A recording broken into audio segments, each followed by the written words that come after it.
ദീപക് തരമണം നമുക്കിപ്പം ചേരുകയാണ്. ദീപക്, കോഴിക്കോട്ടെ വീട്ടിലെ അമ്മയോട് പറയുക, ദൗത്യം പൂർത്തിയാക്കി മനാഫ് നമ്മൾ വളരെ വികാരഭരിതനായിട്ടാണ് സംസാരിച്ചത്.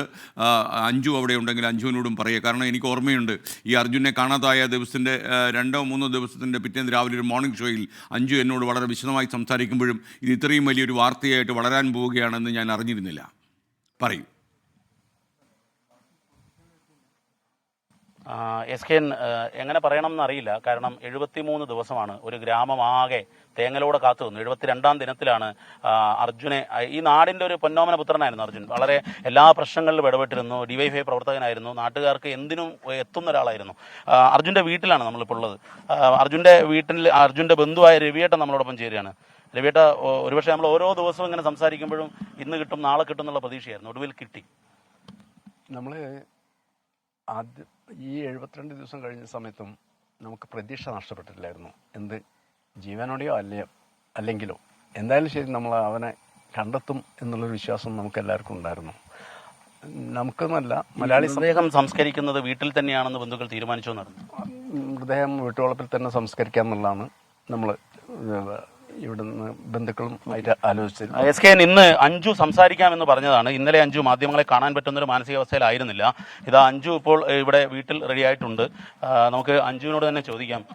അഞ്ജു, ഒരു എന്താ പറയുക, വല്ലാത്തൊരവസ്ഥയായിരുന്നു, മാനസികാവസ്ഥയായിരുന്നു. തീർച്ചയായിട്ടും സാർ, എന്താ പറയേണ്ടതെന്ന് അറിയില്ല. നമുക്ക് ഇന്നലെ ഒന്നും സംസാരിക്കാൻ പറ്റൊരവസ്ഥയല്ലായിരുന്നു. പിന്നെ അവിടെ നിന്നും വിളികൾ വന്നല്ലോ അല്ലേ? അവര് നമുക്ക് വേണ്ട വിളികളെല്ലാം വന്നിട്ടുണ്ട്. പിന്നെ എല്ലാം വേണ്ട കാര്യങ്ങളെല്ലാവരും അവിടെ ചെയ്യുന്നുണ്ട്. പിന്നെ എപ്പോഴേക്ക് ബോഡി എത്തുന്നാണ് പ്രതീക്ഷിക്കുന്നത്? അവിടെ DNA ഫോർമാലിറ്റിയും കാര്യങ്ങളൊക്കെ കഴിഞ്ഞാൽ ഉടനെ തന്നെ എത്തും. അതിനുവേണ്ട എല്ലാ കാര്യങ്ങളും ഇവിടുത്തെ സർക്കാരാണെങ്കിലും അവിടുത്തെ സിസ്റ്റം ആണെങ്കിലും ചെയ്യുന്നുണ്ട്. അപ്പോൾ എത്രയും പെട്ടെന്ന് നമുക്ക് ഇവിടെ എത്തിച്ചേരുമെന്ന് വിചാരിക്കുന്നുണ്ട്. ഞാൻ ഓർക്കുന്നത് 30-ാമത്തെ ദിവസം അഞ്ജു സംസാരിക്കുന്ന സമയത്ത് ഇനി എങ്ങനെയെങ്കിലും എന്താണെന്ന് അറിഞ്ഞാൽ മതിയായിരുന്നു എന്നായിരുന്നു. നമ്മൾ ഒരുപാട് ഘട്ടങ്ങളിലൂടെയാണ് ഫാമിലി കടന്നു പോയത്. അതായത് അർജുനെ തിരിച്ചു കിട്ടൂല എന്നുള്ള യാഥാർത്ഥ്യം ഉൾക്കൊണ്ടിട്ടാണ് ആദ്യം മുതലേ നമുക്ക് മനസ്സിലായിട്ടുണ്ട്. ആദ്യത്തെ ഒരു 1-2 ആഴ്ചയ്ക്ക് ശേഷം നമ്മൾ തീരുമാനിച്ച കാര്യമാണ് അർജുനെ തിരിച്ചു കിട്ടൂല. അപ്പം അന്ന് മുതൽ നമ്മൾ മനസ്സിൽ അവൻ ലോറിയിൽ ഉണ്ടാവോ ഇല്ലയോ അതുമാതിരിയുള്ള പല അവസ്ഥകളിലൂടെയാണ് നമ്മൾ കടന്നു പോയത്. അപ്പം ഈ ഒരു അവസരത്തിൽ നമുക്ക് ഒരുപാട് പേരെ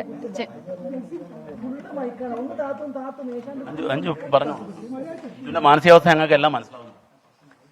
ഈ ഒരു അവസരത്തിൽ നമുക്ക് ഒരുപാട് പേരെ ഓർക്കാനുണ്ട്. അതായത് ആദ്യം മുതൽ ഇതുവരെ കൂടെ നിന്ന ഒരുപാട് മലയാളികളുണ്ട്, ഒരുപാട് പേര്. അതേമാതിരി നമ്മുടെ ഗവൺമെന്റ് ആണെങ്കിലും ഇവിടെ എന്നും വന്ന് നമ്മുടെ കുടുംബത്തിന് ചേർത്ത് പിടിച്ച ഒരുപാട് ആളുകളുണ്ട്.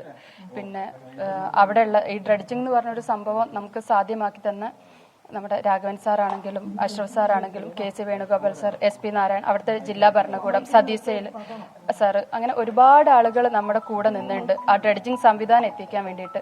അതിനു വേണ്ടിയുള്ള സമ്മർദ്ദങ്ങളും കാര്യങ്ങളും നമ്മുടെ സർക്കാരിന്റെ ഭാഗത്തു നിന്നാണെങ്കിലും നമുക്ക് ഒരുപാട് രീതിയിലുള്ള ഇത് കിട്ടിയിട്ടുണ്ട്. കുടുംബത്തിന്റെ കൂടെ എന്നും നമ്മുടെ ഇവിടെയുള്ള സർക്കാരും, അതേമാതിരി കൃഷ്ണ തകർന്നു പോയപ്പോൾ ഞങ്ങൾ ഇനി എന്ത് ചെയ്യുന്നൊരിതുണ്ടായിരുന്നു.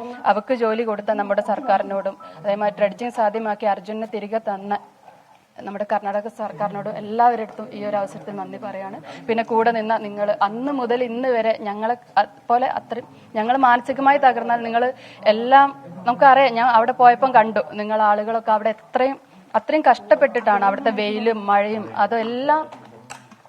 അതെല്ലാം ഇതാക്കിയിട്ടാണ് അവിടെ നിൽക്കുന്നത്. അപ്പോൾ നമ്മുടെ കൂടെ അത്രയും ആളുകൾ നിന്നുണ്ട്. പേരെടുത്ത് പറയാൻ എനിക്ക് അറിയൂല, അത്രയും ആളുകൾ നിന്നിട്ടുണ്ട്. ഇവിടെ കയറി വരുന്ന ആളുകൾ നിങ്ങൾക്ക് കാണാൻ മതിയോ. അപ്പം എല്ലാവരുടെ അടുത്തും നമ്മൾ ഈ ഒരു അവസരത്തിൽ നന്ദി പറയാണ്. ഈ മനാഫ് വളരെ വികാരപരമായാണ് സംസാരിക്കുന്നത്. മനാഫിനെ ആക്രമിക്കപ്പെട്ടു, വേട്ടയാടപ്പെട്ടുകയായിരുന്നു സൈബർ ഇടത്ത്. നിങ്ങളുടെ കുടുംബത്തിന് നേരെയോ അത് ഉണ്ടായിട്ടുണ്ട്. ഇപ്പം അഞ്ജുന് എന്താണ്? മനാഫ് ഖാൻ ആണെങ്കിലും നമ്മുടെ കുടുംബത്തിന്റെ കൂടെ ഒക്കെ നിന്ന ആളാണ്. പക്ഷെ മനാഫ് ഖാന്റെ അപ്പുറത്ത് ഒരു മുബീൻ ഖാൻ എന്ന് പറഞ്ഞിട്ട് ലോറിന്റെ യഥാർത്ഥ ഓണർ മുബീൻ ഖാൻ ആണ്. മനാഫ് ഖാൻ ആണെങ്കിലും മുബീൻ ഖാൻ ആണെങ്കിലും ഒക്കെ നമ്മുടെ കൂടെ തന്നെ നിന്നിട്ടുണ്ട്. പക്ഷെ നമ്മൾ കുടുംബം ഒറ്റക്കെട്ടായിട്ടാണ് ഈ ഒരു കാര്യത്തിന് വേണ്ടിയിട്ട് ഇവിടെ എൻ്റെ ഹസ്ബൻഡ് ഞങ്ങൾ ഒറ്റക്കെട്ടായിട്ടുള്ള തീരുമാനത്തിന്റെ ഒരു ഫലമായിട്ടാണ് നമ്മൾ ഓരോ ഘട്ടത്തിലും മുട്ടിയ സമയത്ത് നമ്മൾ പല ആളുകളെടുത്ത് പോയി ആ ആളുകളൊക്കെ നമുക്ക് വേണ്ട ഉപകാരങ്ങൾ ചെയ്തു തന്നു. ഏത് ഈ ഡ്രഡ്ജർ എന്ന് പറഞ്ഞൊരു സംഭവം സാധ്യമാക്കാൻ വേണ്ടിയിട്ട് ഏതൊക്കെ ഘട്ടങ്ങളിലൂടെ പോയി എന്നുള്ളത് എനിക്കും എൻ്റെ ഹസ്ബൻഡിനും കറക്റ്റായിട്ട് അറിയാം. അതിന് കൂടെ നിന്ന ആളുകൾക്കും അതറിയാം. അത്രയും നമ്മൾ എഫേർട്ട് എടുത്തിട്ടുണ്ട്. അപ്പം മനാഫ്ഖാൻ്റെതായിട്ടുള്ള ഒരുപാട് വഴികളിലൂടെ ആ ഒരു എല്ലാവരുടെ ലക്ഷ്യം ഒന്നായിരുന്നു. അപ്പം ഇത് നമ്മൾ മുബീൻ ഖാൻ എന്ന് പറഞ്ഞ ഒരാളുണ്ട്, ഈ ലോറിന്റെ യഥാർത്ഥ ഓണറാണ്. അപ്പൊ പുള്ളി നമ്മുടെ കുടുംബത്തിൽ ഇപ്പൊ ഞാൻ അവിടെ പോയി നിന്ന ആണ്, ആരും അറിയുന്നില്ല, അറിയപ്പെടാത്ത ആളുകളാണ്. പിന്നെ നമ്മുടെ ഈ വികാരത്തെ ചൂഷണം ചെയ്ത് മൈലേജ് എടുത്ത ഒരുപാട് അങ്ങനത്തെ യൂട്യൂബ് ചാനൽ ഉണ്ട്. അവസരത്തിൽ നമ്മുടെ ഒരൊറ്റ ലക്ഷ്യം ഇത്.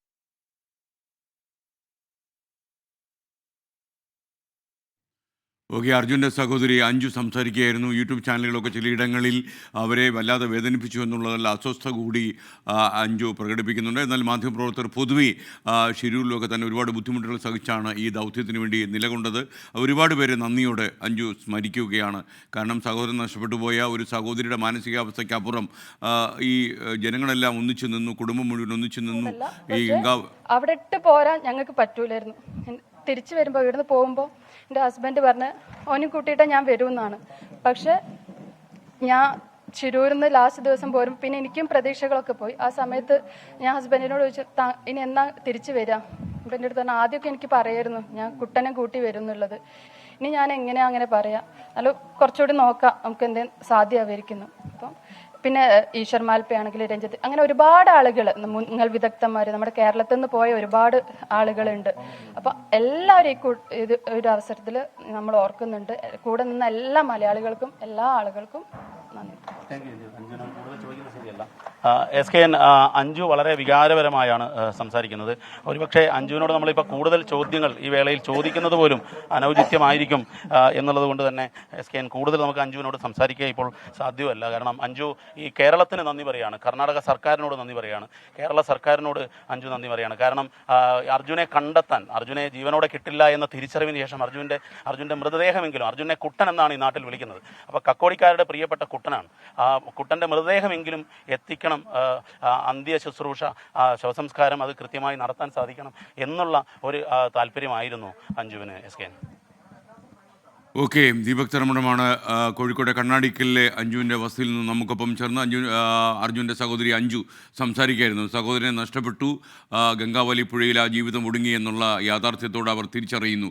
എല്ലാ പ്രതീക്ഷകളും തകർന്നാണ് ഷിരൂരിൽ നിന്ന് താൻ മടങ്ങിയതെന്ന് അഞ്ജു ഓർമ്മിക്കുന്നു. ഒരുപക്ഷേ മനാഫിൻ്റെയും മൂബിൻ്റെയും ഉടമസ്ഥതയിലുള്ള ഭാരത് ബെൻസ് 352336 മോഡലുള്ള ഈ ലോറി ഗംഗാവലി പുഴയുടെ അഗാധങ്ങളിലേക്ക് പോയപ്പോൾ ഒരു ജീവനും കൂടി എടുത്തുകൊണ്ടാണ് പോയത്.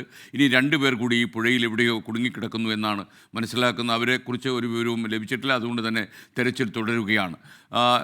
എനിക്കേറ്റവും സന്തോഷകരമായി തോന്നിയത് ഒരു മലയാളി കുടുംബം വല്ലാത്തൊരു സങ്കടത്തിൻ്റെ കടലിൽ വീണപ്പോൾ എല്ലാവരും അവരെ എടുത്തുയർത്താൻ വേണ്ടി കൂടെ നിന്നു എന്നുള്ളതാണ് ഏറ്റവും പ്രധാനപ്പെട്ട കാര്യം. ഇതിൽ കോഴിക്കോട് MP-യും അതുപോലെ തന്നെ കർണാടക സർക്കാരും കാർവാറിലെ MLA-യും SP-യും കളക്ടറും എല്ലാവരും ഒന്നിച്ചു നിന്നായിരുന്നു. KC വേണുഗോപാലിനെ പോലെയുള്ള പൊതുപ്രവർത്തകരും ഇതിൽ കാര്യമായി ഇടപെട്ടിരുന്നു.